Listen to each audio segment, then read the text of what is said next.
اہل بیت کو یزید کے سامنے پیش کیا گیا۔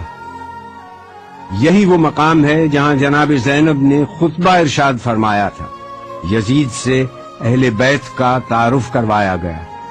اس نے پوچھا، یہ کنیزوں کے حلقے میں کون مغرور عورت بیٹھی ہے؟ جواب ملا، یہ علی کی بڑی بیٹی رسول کی نواسی زینب کبریٰ ہے۔ دربار والوں نے اٹھ کر دیکھنا شروع کیا تو کنیزوں میں سے ایک کنیز نے کہا کہ تم لوگوں کو شرم نہیں آتی؟ اپنی گردنیں نیچی کرو۔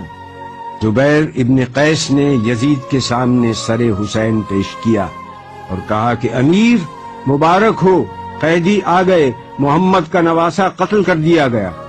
اس کے بعد شہداء کے سر پیش کیے گئے۔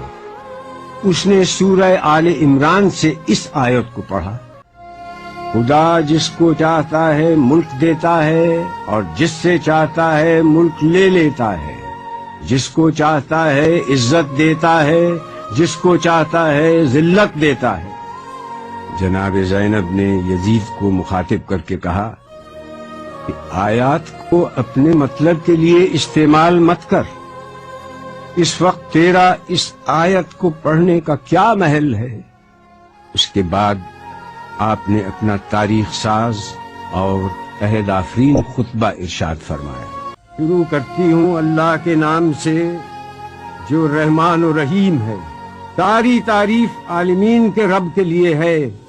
میں ستم دیدہ سہی مگر تعریف تیرے لیے، میرا گھر تباہ سہی مگر ہم تیرے لیے، میرا خاندان کشتہ راہ وفا سہی مگر بندگی تیرے لیے، اور درود و سلام میرے نانا پر۔ آپ نے جیسے ہی خطبے کا آغاز کیا، دربار والوں نے پہچان لیا کہ جس بات کو چھپایا جا رہا تھا اب وہ بات آشکار ہو گئی۔ ہر طرف سرگوشیاں شروع ہو گئی۔ ہاں، برا انجام ہے ان لوگوں کا جو اللہ کی آیتوں کی تکذیب کریں اور جو اللہ کی آیتوں کا مذاق اڑائیں۔ کیوں یزید، تو نے اللہ کے قول کو بھلا دیا؟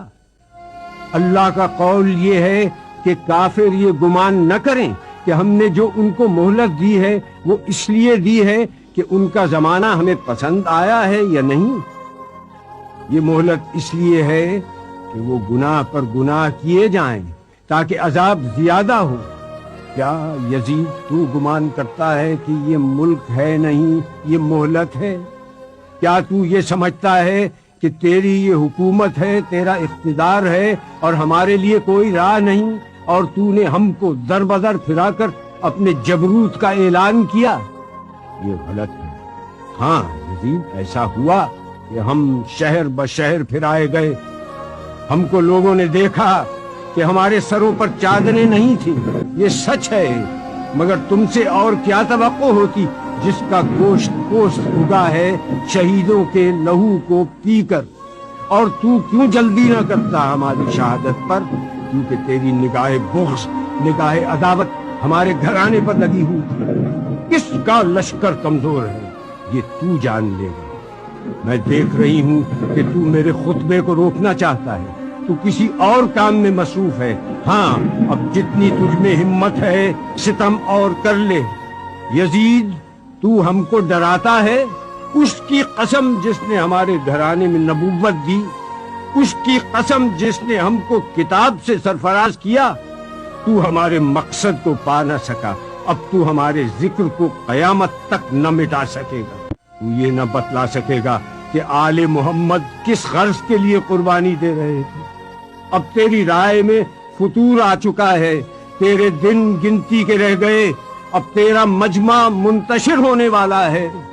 تاریخ سے ثابت ہے کہ آپ کی یہ پیشین گوئی چند دن بعد ہی پوری ہو گئی، جب شام کے قید خانے میں حسین کی ایک بچی کا انتقال ہو گیا اور اراکین دولت شام یزید کے سامنے صفارا ہو گئے اور شام میں بغاوت کا آغاز ہو گیا۔ میں دعا کرتی ہوں اللہ سے کہ جس نے ہم کو سعادت و شہادت عطا کی، اسی طرح سے ہم کو وراثت ارضی نصیب ہو، اسی طرح سے ہم کو خلافت ارضی بھی ملے، اور اسی طرح سے ہم اس کی بندگی میں کامیاب رہیں۔ جناب زینب کا خطبہ اس آیت پر ختم ہوا جس کی ابتدا میں تلاوت کی گئی، جس کا ترجمہ ہے کہ اللہ ہی ہمارے لیے کافی ہے، وہی ہمارا سہارا ہے. سلام ہو خدا کی راہ میں.